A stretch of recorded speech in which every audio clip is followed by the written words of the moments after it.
let's start the campsite tour. So when Jancy and I got up here in the Turtle Flambeau, we were really kind of sad because we drove around in my boat for an hour and a half. We couldn't find any campsite. There's two types of campsites up here. One is family campsites that has a picnic table. Those are what we wanted to go to. And the other ones don't have a picnic table, which makes things a little bit more difficult, but at least we got a campsite and we got really, really lucky. I can't wait to show you the campsite up there, what it looks like here if you ever come to the Turtle Flambeau Flowage.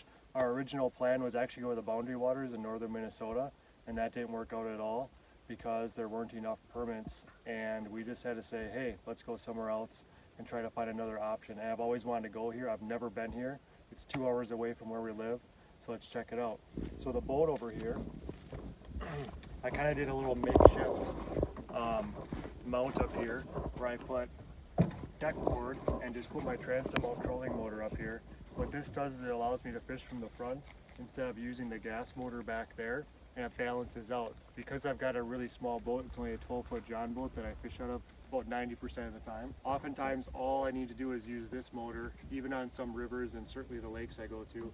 But we put on the gas motor, put this one in front, and this is what I use especially early in the morning up here when there's a lot of people sleeping in their campsites. I just like to sneak out, go around these areas, cast for shorelines, and this works out really well. I've got a little fancier seat over here for when Jancy comes with, then I just sit in the back and we kind of just cruise around looking for places to go.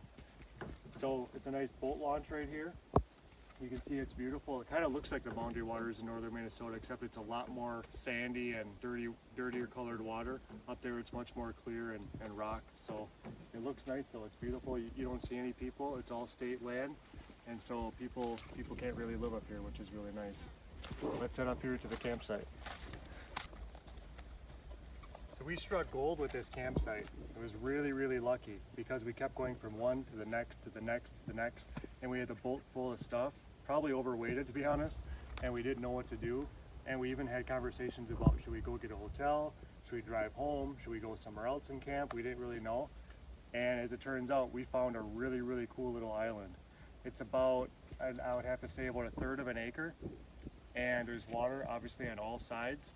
There's a lot of campsites back where we came, and we saw full, and we finally got to this one. And Jancy's like, hey, I think there's a site up there, but I was looking at the map and it didn't say that there was a campsite right here. And I was like, no, it probably just looks like it, but I don't think it is. We went around and we saw a little number that said, yeah, this is a campsite you can stay at. The map happened to be wrong, which we're really happy about because this is a really cool campsite. The bugs are great. We get a lot of breeze. We're on the point of this island on the western side of the island, and we get a lot of sun as well as a lot of shade if we want that option. So come check this out. So I learned from some pretty bad experiences in the past, always make sure the first day or the first chance you get, cut some wood, some dead wood that's laying, and make sure you cover it with a tarp, which is what we have right here. Back over there is where we actually put our food with our cooler, and since we're boat camping, we have the option of using ice, and then in the other container we use just regular dry food that doesn't need the ice. So we try to keep that cold, we keep it back in the shade, and it works out pretty well. And not only in that container is food, but cooking items like pots, pans, all of that kind of stuff. So it works out really well. In the center is our fire pit. All the campsites up here are fire pits, and we use that quite a bit. As you can see, our cast iron pot right there. The bugs did get a little bad last night around, I would say 9 o'clock, right when the sun was going behind the trees over there. So we did set up some tiki torches around here, just 4 of them, and that seemed to work just a little bit. There's no table, so people before us put these logs here. We use that to the best of our ability. It's not great, but it's better than nothing. If nothing else, it's just a nice cup holder to put your drink. Back here is a tent that I picked up from Walmart for about $30. The idea with this tent is not to sleep in it at all. It's not for Dolly, it's not for us. It's just storage. So we want to keep things dry when we go to bed. Chairs, clothes, all of those things, we want to keep that in there out of the way. The tent we sleep in is a backpacking tent. It's really small when it's packed up. It's like less than 5 pounds. It's really great.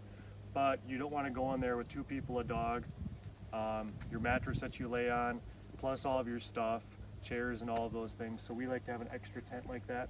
And this isn't the Boundary Waters, so we're not in a canoe, we're actually in a boat. So you can actually keep quite a bit more things inside the boat. And then this container over there is our gear, flashlights, knives, saw, anything, you name it, solar powered charger that goes in there, rope, any kind of tool for cutting, first aid kit. I mean, just tons of stuff goes in there. So that's really important. And then at night, just to keep raccoons out and stuff, I put duct tape over the edge to make it a little bit harder, just in case one comes to the camp. Behind the camera over here, this is our tent. I picked this up a couple months ago when I started to really get this idea of going backpacking, boat camping, boundary water camping. It's really nice. It's got two vestibules. It's got one in the front. This folds down. Jancy put these Christmas lights on here, so at night it looks really nice and you can kind of see what you're doing. We put a tarp underneath it, and that's not only for rain, that's also to help keep the cold air from coming up, and it helps keep our tent a little bit warmer because last night it got in the 40s, so it was pretty chilly. And it's a really nice tent. Over here, it has ventilation so it doesn't get stuffy in the morning. You just open this up. It really helps with not feeling stuffy when you get up in the morning. This rain fly that goes all the way down to the ground, and that's what I wanted. I wanted a light tent on a budget with a waterproof, that was 100% waterproof all the way down to the ground, not just to here. I want it all the way down so that in really, really bad weather, it works out, especially when you're up in the middle of nowhere like the Boundary Waters, and you can't just get in a boat and go, or get in your car and go home. So it's not a very big tent. It's got a low profile. It says it's for 4 people, but everybody knows who goes tent camping, especially a 4-person tent means 2, a 2-person tent means 1, and so on. So we got a 4-person tent. It works well for Jancy and myself as well as Dolly, but if you want to have a tent like this, I think it does go up to only 4, so you probably have to look for a better option if you have a bigger family, or just get 2 and put them in a different location. Behind the tent over here, so that's a really cool tent. I just want to say this is a really cool tent. I'm really glad I bought it. It was about $100, and I couldn't find anything close to this except for 3, 2, or 1-person tent, and we needed a 4. So for a 4-person tent, double vestibule, so there's storage here when we close this, keeps our shoes dry, keeps them out of the tent. Like I said, ventilation, full waterproof rain fly. I couldn't find anything for less than $100 for a 4-person tent. Behind the tent over here, you can never have enough rope when you go camping. So what we like to do is bring a lot of paracord, and this is nice because it's reflective, so when your flashlight hits it at night, your head doesn't go into it. Or if you have it on your tent, helping extend your tent, you don't actually trip over it at night. So we hang our clothes up here, basically anything like that. Sometimes we put Dolly's leash up here so she can walk back and forth if we're really busy doing something, starting a fire, cooking, and we just kind of want her out of the way for a little bit. We'll put her leash on here and she can kind of walk back and forth and just hang out for a little while. You probably noticed that there's a fence around our campsite. That's not normal.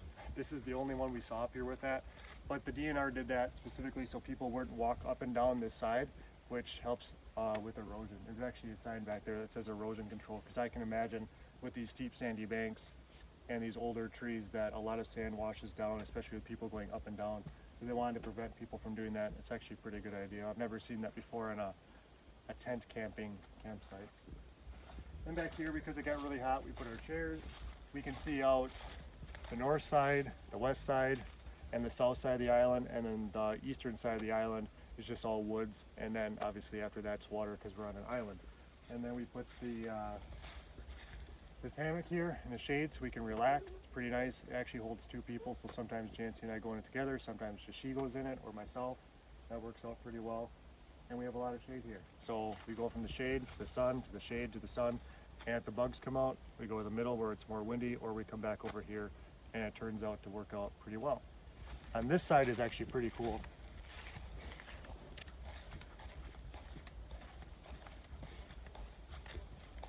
This is a little sitting area. We put our chairs here, put our rods here on a stand, throw out a bobber. You don't have to work hard, just hang out, drink a beer, just sit here, talk, throw your rods, and then you can catch fish with basically doing nothing if they're there. We haven't done it yet, but we're probably going to in just a little bit. And since it's an island that's sandy with a lot of mature pines, it's very open down here, which really helps with the bugs and also helps with being able to walk and not have, bugs all over and things hitting your legs when you walk through the woods. So it's pretty nice. We really like it. And there's one thing I haven't showed you yet, and that's the toilet. So we'll go back over there and I'll show you that. It's actually nice for a camping toilet. Let's go that way.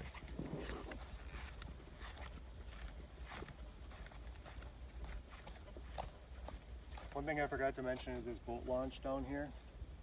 Some of the campsites you go to, you go straight into the campsite and it's like straight up. It's really hard to walk on. It's really hard to get to your campsite. You have gear, you have wood and all those things. This is really nice just because it's a pretty smooth walk up. It's a nice way to keep your boat safe. It's in the back of the island so you don't get a lot of winds. Prevailing wind would come from that direction, basically the opposite side of that. And you can tie your boat up to this big log. If you have canoes or kayaks, there's plenty of room for at least 2 or 3 canoes and probably 4 or 5 kayaks if you're in a group. So that's really nice back there. When we first saw the site, it actually was on the other side of the island, and I was thinking, oh, this is gonna be really hard to get up here. There's not a good access point. But then as we drove around, we saw how nice this was, and coming up here with all of our gear is super simple. So we're pretty excited about that. Let's go back here to the toilet.